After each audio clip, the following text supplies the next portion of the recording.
వేదిక మీద ఉన్న పెద్దలందరూ జర్నలిస్టులందరికీ తెలంగాణ ఉద్యమ తరపున మరియు మరో కురుక్షేత్రం పత్రిక తరపున ఉద్యమ నమస్కారం తెలుస్తూ ఈరోజు జర్నలిజం అనేది నాలుగవ స్తంభాన్ని మర్చిపోయి మనం జర్నలిజం ఏ విధంగా తీసుకుపోతామనే ఆలోచన చేయవలసిన అవసరం ఉంది. ఈరోజు ఒక రాష్ట్ర ముఖ్యమంత్రి అసెంబ్లీలో సోషల్ మీడియా గురించి ఇంతగానో మాట్లాడాలంటే చిన్న మాట కాదు. ఎందుకంటే నేను స్వయాన గతంలో మూసి పక్షాలన జరిగినప్పుడు అక్కడ ఏదైతే ముఖ్యమంత్రి కుటుంబం వాళ్ళ మహిళల గురించి అంత చెడుగా మాట్లాడినప్పుడు వాళ్ళ దగ్గర పోయి నేను మాట్లాడాను. ఎందుకంటే నాది ఆదిలాబాద్ జిల్లా, నాకు గోండి భాష, లంబాడి భాష, మరాఠీ భాష ఇవన్నీ వస్తాయి కాబట్టి నేనే వెళ్ళి మాట్లాడాను. కానీ ఎవరైతే ముఖ్యమంత్రి కుటుంబం గురించి మాట్లాడారు కదా వాళ్ళు ముందు ఉన్నారు, కానీ వాళ్ళ వెనకాల ఇప్పుడు దాకా ఎవరు మాట్లాడలేదు. దీని వెనకాల గత ప్రభుత్వం ఉంది. ఇది వాస్తవం గత ప్రభుత్వం ఉంది. దీనికి మనం ఖండించాలా, దీనికి మనం ఆపాలంటే ఒకటే మార్గం. ఎవరైతే ఈ సోషల్ మీడియాలో ఏ విధంగా అయితే తిట్ల పురాణం చేస్తున్నారో వాళ్ళ మీద మనమే కేసులు పెట్టాలని నేను నా అభిప్రాయం మీకు చెప్తున్నాను. ఎందుకంటే అక్కడ నేను స్వయంగా అడిగాను, ఎందుకమ్మా ఈ విధంగా మాట్లాడామంటే 2000 3000 ఇస్తున్నారు సార్ అంటున్నారు. డైరెక్ట్ గా 2000 3000 ఇస్తున్నారు. ఎవరైతే బూతులు తిట్టారు కదా వాళ్ళకి ఇల్లు వచ్చినప్పుడు వాళ్ళే సార్ మీకు కాలు మొత్తం తప్పైపోయింది, ఇంకోసారి బూతులు తిట్టామని చెప్పారు.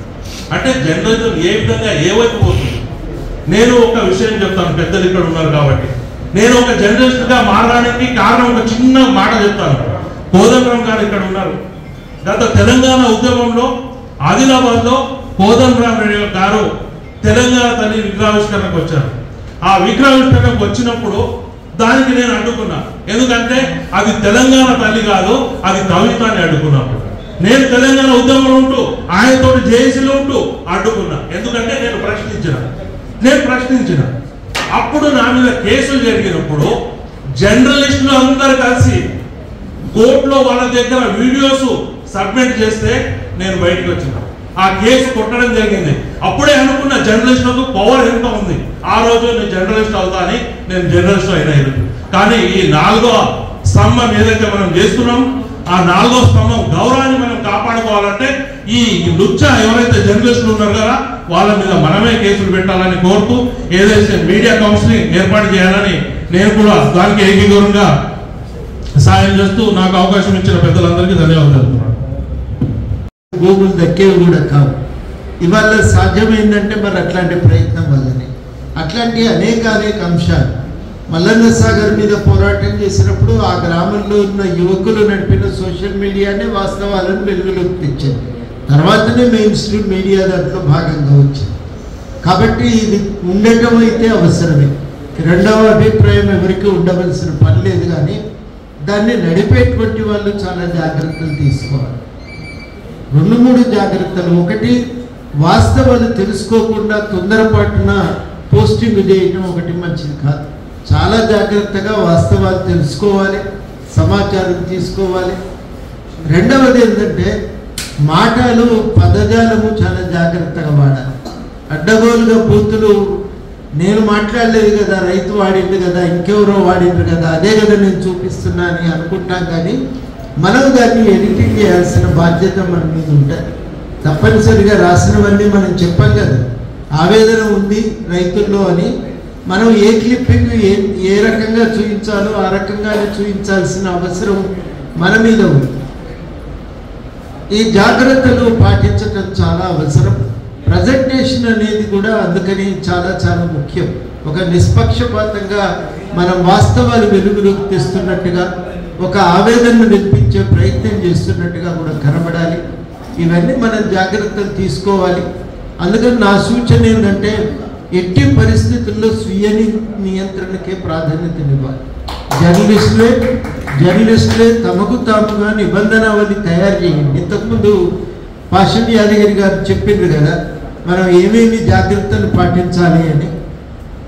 వాటిని మనము కోడ్ ఆఫ్ కాండక్ట్గా తయారు చేయగలిగితే ఒక చిన్న కమిటీ ఏదో స్వయం ప్రతిపత్తి కలిగిన దాన్ని మీడియా కమిషన్ అంటారు ఏమంటారు, కానీ ఆ కమిషన్ను ఒకటి గవర్నమెంట్ ఏర్పాటు చేయగలిగితే బాధ కలిగిన వాళ్ళు పోయి అక్కడ కంప్లైంట్ చేస్తారు. ఆ అవకాశం ఉండాలి. ఇప్పుడు ప్రెస్ కౌన్సిల్లో మనకు ఆ అవకాశం అయితే లేదు. తప్పనిసరిగా అట్లాంటి ఒక వెసులుబాటు ఉండాలి. ఆ వెసులుబాటు కోసం అందరం కూడా అడుగుదాం. ఇది నా దృష్టిలో మనం తీసుకోవాల్సినటువంటి తక్షణంగా ఆలోచించగలిగేటువంటి చర్యలు. ఇంతకు మించి ఇంకా దీని మీద పెద్ద విపులంగా చర్చించవలసింది ఏమీ లేదు. జరిగిన ఘటన వాస్తవాల జోలికి నేను పోను, కానీ భాష మీద నియంత్రణ ఉండటం అయితే చాలా చాలా అవసరం.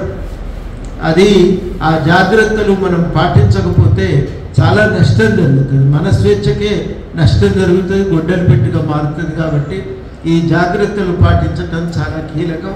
అందుకని మనమే జర్నలిస్టులు అందరూ కలిసి మనం ఒక కోడ్ ఆఫ్ కాండక్ట్ ఒకదాన్ని మనం తయారు చేసుకోవాలి. ఆ కోడ్ ఆఫ్ కాండక్ట్కు లోబడి కొంత పరిమితులు దాటినప్పుడు చర్యలు తీసుకునేటువంటి అధికారం ఒకటి చెలాయించగల ఒక స్వయం ప్రతిపత్తి కలిగిన కొంత క్వాసీ జ్యుడిషియల్ అంటారు, కొంత జ్యుడిషియల్ అధికారాలు కలిగినటువంటి ఒక బాడీ ఉండటం చాలా అవసరం. ప్రెస్ కౌన్సిల్ ఆ పని చేయలేకపోతున్నది కాబట్టి ఆ బాధ్యతలు నిర్వర్తించగల ఒక బాడీని ఏర్పాటు చేసుకోవటం చాలా చాలా కీలకం. నా దృష్టిలో ఈ ప్రయత్నాలు చేయడానికి మనం పూనుకోవాల్సిన అవసరం ఉంది. దానికి తప్పనిసరిగా అందరం కలిసి ఒక ప్రయత్నం చేద్దాం. ఒక నిర్ణయాన్ని మరి ఇది అమల్లో పెట్టడానికి పూనుకుందాం. Thank you. దాదాపు 70 మంది మహిళా జర్నలిస్టులు వచ్చారు. అక్కడ కార్యక్రమం జరుగుతుంది కాబట్టి నేను జస్ట్ ఇక్కడ కనిపించి మీ అందరికి నమస్కారం పెట్టుకోదని వచ్చాం. ఏదున్నా స్వేచ్ఛని హద్దుల్లో ప్రజల తరఫున ప్రజల కోసం మనం వినియోగించాలి అన్నదే మా ఫెడరేషన్ కోరిక. ఆ మేరకు మనమంతా కలిసి వెళ్దామని చెప్పి మీరంతా కలిసి వస్తారని చెప్పి నమస్కారం పెడుతూ నాకు ఈ అవకాశం ఇచ్చినందుకు ధన్యవాదాలు. ముందుగా ధర్మాని విషయం అట్లా మాట్లాడుతాం రౌటే నేను చాలా హ్యాపీగా ఫీల్ అయినా. ఎందుకంటే ఈ అంశంలో నిజంగానే ఈ రాష్ట్రంలో ముందు బాధ్యతలు మేమే ఉండొచ్చు. అంటే అందరూ ఎదుర్కొంటున్నారు, ఎవ్వరు ఎగ్జామ్షన్ కాదు. ఇవాళ సీఎంల భార్యలకే కూడా ఆ పరిస్థితిని తీసుకొచ్చారు ఈ ట్రోలర్స్. లేదా పార్టీలలో ఉన్నటువంటి ఒక హేట్రెడ్ భావజాలం కావచ్చు, ఎదుటి వాళ్ళని కించపరిచి ఆనందించడం కావచ్చు, కించపరచడమే లేదు. దాంట్లో ఇక్కడ కూర్చుని అందరము ఏదో ఒక స్థితిలో ఎదుర్కొన్న వాళ్ళం లేదా చూసిన వాళ్ళం విన్నవాళ్ళం. కానీ ఈ కల్చర్ని ఎట్లా చెక్ పెట్టాలి అని మీ దగ్గర వచ్చిన ప్రపోజల్ ఏదైతే ఉందో దాన్ని చాలా కాలం మేము పబ్లిక్ సెన్సార్ బోర్డు ఉండాలి అనే డిమాండ్ని కూడా అన్ని ఛానళ్ళకి పేపర్కి రాసాం. మా మహిళా సంఘాల జేఏసీ మహిళా ట్రాన్స్జెండర్ సంఘాల జేఏసీ తరఫున ఒక ప్రముఖ ఛానల్ బెడ్రూమ్లోకి వెళ్ళి షూట్ చేసి వివాహేతర సంబంధం ఒక మహిళా ఇన్స్పెక్టర్కి ఉన్నది, మహిళా ఏసీపీ ఉన్నది అని చెప్పి బెడ్రూమ్లోకి వెళ్ళిపోయి చేసినటువంటి సందర్భంలో దాన్ని మేము చాలా తీవ్రంగా అభ్యంతర పెడుతూ ఈ ఛానల్ బెడ్రూమ్లలో పోవడం ఏంటి, హిడెన్ కెమెరాలు పెట్టడం ఏంటి, లేదంటే బెడ్రూమ్లలోకి వెళ్ళి వీళ్ళు స్ట్రింగ్ ఆపరేషన్స్ పేరుతో చేయడం ఏంటి, చాలా అనైతికల్ అని చెప్పి పెద్ద చర్చ జరిగేది. ఇదే ప్లేస్లో ఇదే హాల్లో డెమాన్స్ట్రేషన్ కూడా చేశారు మా వాళ్ళు. తేజస్విని వీళ్ళందరూ కూడా టీవీ కేసు అట్టలాగా పెట్టుకుని, అంటే ఎంత ఎంక్రోచ్మెంట్ ఇది, ఎంత ట్రెస్ పాసింగ్ జరుగుతుంది వ్యక్తిగత జీవితాల్లో కానీ కుటుంబాల్లో కానీ అనేది ఇంచుమించు ఇది జరిగి 10 ఏళ్ళు అయింది. ఇదే ప్లేస్లో మేము పెట్టాము. ఆ తర్వాత దాని మీద కేసులు వేసాం. మా తరఫున బస్గా నాగరాజు గారు కూడా కేసులు వేశారు, హైకోర్టులో కేసులు నడుస్తున్నాయి. అయితే నేను చెప్పొచ్చేది ఏంటంటే తడపా మేము ఈ కైండ్ ఆఫ్ జర్నలిజాన్ని వ్యతిరేకిస్తూ, అది ఎలక్ట్రానిక్ మీడియా అయినా ప్రింట్ మీడియా అయినా, అసలు ఈ రకంగా వ్యక్తుల జీవితాలను కించపరచడం, అట్లాగే వాళ్ళ జీవితంలో జోక్యం చేసుకోవడం అనే దాని పట్ల చాలా వాయిస్ రేస్ చేశాం. కానీ ఈరోజు జర్నలిస్ట్ సంఘాలు కూడా కలిసి వచ్చి ఆ రోజు కూడా మేము అడిగింది స్వీయ నియంత్రణ అవసరం, పబ్లిక్ సెన్సార్ బోర్డు ఒకటి ఏర్పాటు చేయండి, దాంట్లో ప్రముఖులను పెట్టండి. సో ఏ కంటెంట్ అభ్యంతరకరం ఉన్నా వాళ్ళు నోటీస్ ఇస్తారు, ఒక చెక్ ఉంటుంది, చెక్స్ అండ్ మెజర్స్ ఉంటాయి అని మేము అందరికీ లేఖ రాసాము, మినిస్టర్లకు ఇచ్చాము. సరే, అది ముందుకు ఆ రోజు మహిళా కమిషన్ కూడా ఇచ్చాం. ఇటీవల కొత్త మహిళా కమిషన్ చైర్పర్సన్ కూడా అంటే జెండర్ కంటెంట్ విషయంలో ఎట్లా ఉండాలి అసలు సభ్యుల్ని కూడా దూషించేటటువంటి స్థాయికి తెలంగాణ సమాజం వెళ్తున్నది అంటే ఇది రానున్న రోజులలో మరింత ప్రమాదకరంగా మారుతుంది. తెలంగాణ ప్రజలకి, తెలంగాణ భాషకి, తెలంగాణ సంస్కృతికి ఒక గొప్ప చరిత్ర ఉంది అని మనం అనుకుంటున్నటువంటి దశ నుండి ఇవాళ దాన్ని దిగజార్చేటటువంటి ప్రయత్నం చాలా కుట్రపూరితంగా జరుగుతున్నది అని మేము తెలంగాణ ఉద్యమ జర్నలిస్ట్ సంఘంగా భావిస్తా ఉన్నాం. కాబట్టి ఈ సమావేశంలో పాల్గొంటున్నటువంటి పెద్దలందరి యొక్క సందేశాల్ని మనం విందాం. వాళ్ళు ఏం చెప్తారో దాన్ని బట్టి మనం ముందుకు నడుచుకుందామని మరొకసారి మీ అందరికీ స్వాగతం సుస్వాగతం తెలియజేస్తా ఉన్నాం. ఇప్పుడే అన్న కరుణాకర్ దేశాయ్ గారు వచ్చారు, వారికి కూడా స్వాగతం తెలియజేస్తా ఉన్నాం. కరుణాకర్ రెడ్డి గారు సోషల్ మీడియాను చూసి నాకు ఫోన్ చేసి ఏంది రెహమాన్ భాయ్ నన్ను పిలవలేదు అన్న, సమావేశం నీది మీరు రాండి అని చెప్పి. నిజానికి తెలంగాణ సమాజం ఎంత చైతన్యవంతమైంది. ఎక్కడో ఏదైనా జరుగుతుంది అనగానే మనం వెళ్ళాలి, మాట్లాడాలి, స్పందించాలి అనేటువంటి ఒక గొప్ప స్పృహ ఈ సమాజానికి ఉంది అని చెప్పడానికి అన్న అడగడమే. నిజానికి అది నన్ను విలువలే, నేనెందుకు పోవాలి అనేటువంటి ఈ రోజులలో లేకపోతే ఈ సమాజంలో మనం ఖచ్చితంగా అందులో పాల్గొవాలి, మనం మాట్లాడాలి. మనం మాట్లాడకపోతే మన సమాజంలో మనం వెనకబడిపోతాం అనేటువంటి ఒక గొప్ప చైతన్యానికి ప్రతీకనే తెలంగాణ సమాజం. ఇట్లాంటి గొప్ప చైతన్యం ఉన్నటువంటి తెలంగాణ సమాజాన్ని మహిళల్ని వీళ్ళు సంబంధం లేనటువంటి మహిళల్ని ప్రజాక్షేత్రంలో లేనటువంటి మహిళల్ని కించపరిచేలాగా అసభ్యకరమైనటువంటి పదజాలంతో మనం దూషిస్తామంటే ఇది తెలంగాణ సమాజమే సిగ్గుతో తలదించుకోవాల్సినటువంటి అంశము, విషయం. ఇది తెలంగాణ సంస్కృతి కాదు. తెలంగాణ సంస్కృతిలో తెలంగాణ భాషలో తెలంగాణలో మహిళల పట్ల మనం గొప్ప గౌరవం కలిగిన వాళ్ళం. కాబట్టి డెఫినెట్గా దీనంతటిని ఈ దుర్మార్గమైనటువంటి రాతల్ని, ఈ దుర్మార్గమైనటువంటి వండి వారుస్తున్నటువంటి మాటల్ని ఎడిట్ చేసేటువంటి అవకాశాలు ఉన్నప్పటికీ తీసుకురావడమే కంటెంట్. ఆ రకంగా చెప్పించి తీసుకొచ్చినారు. ఇదంతా వాళ్ళు ఒప్పుకుంటున్నారు చాలా మంది, మా పెట్టే వాళ్ళంతా ఇదంతా మేము వండి వారుస్తున్నదే, మేము మాట్లాడిస్తున్నదే, కావాలని మాట్లాడిస్తూ ఇట్లాంటివే వస్తాయి అనేటువంటి ప్రచారం జరిగితే రేపు నిజాలను కూడా నమ్మే పరిస్థితి ఈ సమాజంలో ఉండదు. కాబట్టి ఆ వాలంటరీగా వచ్చిన కరుణాకర్ దేశాయ్ గారిని ముందుగా మాట్లాడడం చెప్తాం. సోషల్ మీడియా వాడుతున్న భాష మీద, పెడుతున్న పోస్టుల మీద ఈ సమావేశం పెట్టడము నిజంగా ఆహ్వానించదగ్గ విషయం. ముందుగా నా గురించి చెప్పుకోవాలంటే నాకు సోషల్ మీడియా కానీ కంప్యూటర్ కానీ టెక్నాలజీ లేనప్పుడు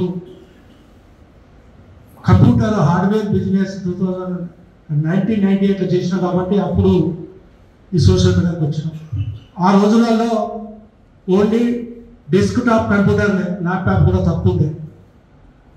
తెలంగాణ ఉద్యమంలో డెస్క్టాప్ ఉద్యమము, ఆర్కుట్ అనేది ఒక సోషల్ నెట్వర్క్ ఉండే అప్పుడు ఒకటే. అప్పుడు ఫేస్బుక్ లేదు, ట్విట్టర్ లేదు, వాట్సాప్ లేదు, ఏం లేదు. ఆర్కుట్ ఒకటి ఫేమస్. అప్పుడు తెలంగాణ ఉద్యమంలో 25,000 మెంబర్స్ ఆర్కుట్లో ఉండే. మరి ఎవరున్నారు 25,000 అంటే మొత్తం ప్రపంచవ్యాప్తంగా తెలంగాణ వాసులు ఎవరైతే ఐటీ ఎంప్లాయీస్ ఉన్నారో, ఎవరైతే డెస్క్టాప్లు ఉపయోగిస్తున్నారో వాళ్ళు మెంబర్స్ ఉండే. సరిగ్గా దాని గురించి చెప్పాలంటే తాను అయితే ఆ రోజులలో కూడా మేము వాలంటరీగా తెలంగాణ కొరకు పనిచేస్తున్నప్పుడు తెలంగాణ వ్యతిరేకులు ఆ రోజుల్లోనే ఫేక్ ఐడీలు, ముఖ్యంగా ఫేక్ ఐడీలు ఒకటే వ్యక్తి 4-5 పేర్లతో, మౌనికా రెడ్డి ఒక లేడీ పేరు పెట్టుకొని, ఇప్పుడు పార్టీ పేరు చెప్పాలా నాకు తెలియదు కానీ తెలంగాణ వ్యతిరేకించే ఒక పార్టీ, అతను ఒక 20 ఐడీలు క్రియేట్ చేసిండు. మౌనికా రెడ్డి అని, శ్రీనివాస్ యాదవ్ అని చేసి వల్గర్ లాంగ్వేజ్ ఒకటే కాదు. మౌనికా రెడ్డి ఆమె రెడ్డి కాదు, ఆడమే కాదు. ఏం తిట్టేదంటే అరే పుట్టిగా మా రెడ్డిలు అంటారా అని చెప్పి ఇష్టపడినట్టు బూతులు తిట్టేది. అంటే ఒక ఫేక్ ఐడి రెడ్డి పేరు చెప్పుకొని ఒక వేరే కులాలను తిడితే అంటే ఈ కులాల మీద వ్యతిరేకత ఏర్పడాలని. అయితే అప్పటి నుంచి కూడా ముఖ్యంగా సోషల్ మీడియాలో ప్రమాదం ఎక్కడున్నదంటే ఫేక్ ఐడియాతో ఉంది. ఫేక్ ఐడీలతోనే ఎక్కువ ఉన్నది. ఈ ఫేక్ ఐడీలు చేసేది ఏంటంటే మార్ఫింగ్ చేసేది ఒక గ్యాంగ్ ఉంటుంది. తర్వాత పోస్టులకు వాళ్ళ కంటెంట్ రాసేవాళ్ళు వేరే ఉంటారు. కొంచెం ఫేస్బుక్లో ఎప్పటి నుంచో ఉన్నారు, కొంచెం ఫాలోయింగ్ ఉన్న వాళ్ళకు వాళ్ళని పనికి ఆహారం పథకంగా పార్టీలు పెట్టుకుంటున్నాయి. ఇంతకుముందు లేకుండే పనికి ఆహారం పథకం సోషల్ మీడియాలో కూలీలు పనిచేస్తున్నారు. నిజంగా వాళ్ళకు వేరే తిట్టాలని ఉండదు, వేరే వాళ్ళను అనాలని ఉండదు, కానీ వాళ్ళు జీతాలు తీసుకుంటున్నారు. కాబట్టి ఈ వల్లగారి పోస్టులు వల్లగారి వీడియోలు తయారు చేయించి వాళ్ళ ప్రోత్బలంతో, ఇప్పుడైతే పొలిటికల్ ప్రోత్బలంతో ఈ అనరాని మాటలు, వాళ్ళు చెప్పరాని మాటలు, చూడరాని సంఘటనలు క్రియేట్ చేసి పెడుతున్నారు. ఇది చాలా ప్రమాదకరం. సోషల్ మీడియాతో ఎన్ని లాభాలు ఉన్నాయి, కానీ ఇలాంటి వారి వల్ల సోషల్ మీడియా కలుషితం అయిపోతుంది. సోషల్ మీడియా ఉండాల్సిందే సమాజాన్ని చైతన్యం చేయాలంటే స్కార్లెస్గా ఉండదు, డిఫికల్టీగా ఉండదు, డెరగేటరీగా ఉండదు. అది రాసుకోవాలి. మనం రాసుకొని మనమే ప్రభుత్వాలు చేయట్లేదు కాబట్టి మనమే ఒక ఇంటర్నల్ అంబుడ్స్మెన్ ఎవరైనా తప్పు చేస్తే విచారణ చేసి చేయాలి. నా ఉద్దేశంలో జస్టిస్ సుదర్శన్ రెడ్డి గారు లాంటి వాళ్ళని పెట్టుకుంటే వాళ్ళు దాన్ని అంగీకరిస్తే మనమే పెట్టుకున్నాం తెలంగాణ ఒక అంబుడ్స్మెన్ అంటే లోకాయుక్త లాంటి వాళ్ళు మీడియా లోకాయుక్త పెట్టుకొని ఇది తప్పు, ఇది చట్టవిరుద్ధంగా ఉంది, ప్రాణాలకు బరువు తీసే